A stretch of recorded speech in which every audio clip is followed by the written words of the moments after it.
Hello बच्चों, let's see this question. Alpha is a root of equation 2 sin x minus cos x into 1 plus cos x equal to sin square x.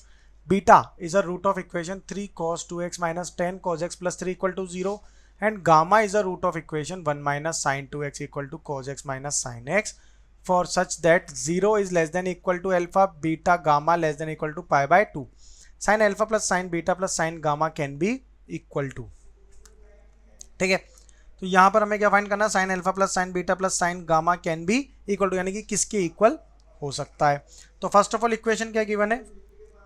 2 sine x minus cos X into 1 plus cos x is equal to sine square X. It means 2 cos x minus, या फिर इसे अगर हम equate करके लिखें, direct equation लिखते हैं तो ये हो जाएगा 2 sine x minus cos X into 1 plus cos x is equal to 1 minus cos square X. So it become 2 sine x minus cos X into 1 plus cos x is equal to 1 plus cos X into 1 minus cos X. A plus B A minus B का formula लगा दिया तो ये क्या बन गया? 2 sin x minus cos x into 1 plus cos x minus 1 plus cos x into 1 minus cos x equal to 0. तो 1 plus cos x common ले लिया तो क्या बचा? 2 sin x minus cos x minus 1 plus cos x equal to 0. cos x से cos x cancel out हो गया तो क्या बचेगा यहाँ पर? 1 plus cos x into 2 sine x minus 1 equal to 0. तो कॉज एक्स इक्वल टू क्या आ गया? -1 and sine x is equal to 1/2 आ जाएगा.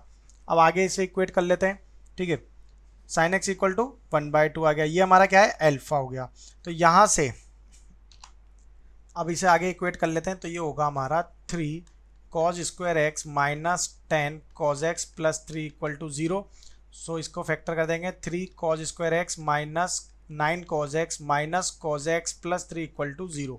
तो इसके फैक्टर्स क्या क्या बन गए? 3 कॉज एक्स माइनस 1 कॉमन लेने पे, ओके, और यहाँ पे बनेगा cos x minus 3 equal to 0. यानी कि कॉज एक्स इक्वल टू क्या आ गया? 1/3 एंड 3. तो यहाँ से 1/3 और 3 आ गया तो 3 तो यहाँ पर हम एप्लीकेबल नहीं होगा. तो यहाँ पे 1/3 क्या आ गया? बीटा आ गया.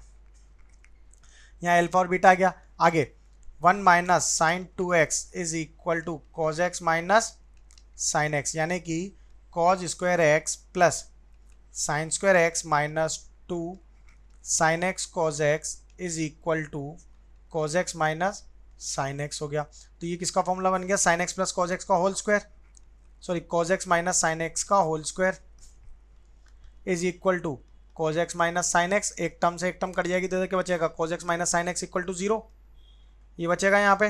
या फिर इसे ले लेंगे cos x minus sine x into cos x minus sine x minus 1 equal to 0.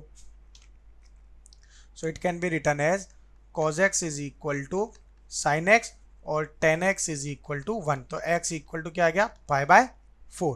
ठीक है, अब यहाँ से अगर हम देखें तो इसे लिख सकते हैं cos x minus sine x minus 1 equal to 0. So under root 2 से मल्टीप्लाई डिवाइड कर देंगे तो हो जाएगा cos x by root 2 minus sine x by root 2 is equal to 1. So root 2 is cos x plus π/4 is equal to 1. So it become root 2 into cos of x plus π/4 equal to 1. So cos x plus π/4 क्या आ गया हमारा? 1/√2. So cos of x plus π/4 equal to क्या आ जाएगा? cos of π/4. ठीक है, यानी कि x जो है हमारा वो ऑलमोस्ट इक्वल टू क्या आएगा? 0 आएगा. अब आगे देखते हैं x equal to π/4 x equal to 0 आ रहा है, ये दो टर्म आ रही है. अब हमें फाइंड क्या करना है? यहाँ से sign alpha plus sine beta plus sine gamma. Okay, अब 1 बाय 1 यहाँ पे इनकी वैल्यू फाइंड कर लेंगे. तो sign alpha plus sine beta plus sine gamma चलते हैं. तो यहाँ पे हमारी वैल्यू क्या आएगी? Sign alpha plus sine beta plus sine gamma. Okay, ये इक्वल टू क्या हो जाएगा? यहाँ से ये इक्वल टू होगा हमारा, अब इसमें वैल्यूज़ पुट कर लेते हैं. तो साइन एल्फा की वैल्यू क्या आ रही थी, यहाँ हमारा साइन एल्फा जो है वो आ रहा था 1/2। ओके, ये कितना आ रहा था 1/2। तो साइन एल्फा हमने क्या ले लिया है यहाँ से 1/2 प्लस, अब कॉस बीटा क्या है यहाँ पे कॉस एक्स यानी कि 1/3। तो यहाँ पर हम क्या लेते हैं, ट्राइंगल के बेसिस पे इसे ले लेते हैं। तो ये हमारा अगर ट्राइंगल है और ये कितना है 1/3, तो ये कितना हो जाएगा रूट, ये यहाँ पर हमारा थीटा है, तो ये कितना हो गया √3, √3 आ गया यहाँ से। ठीक है, तो यहाँ पे ये कितना हो जाएगा √3/3, सो it become √3/3।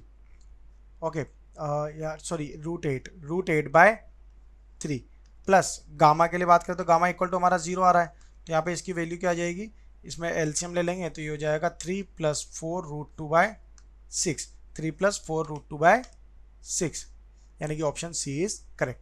Best of luck.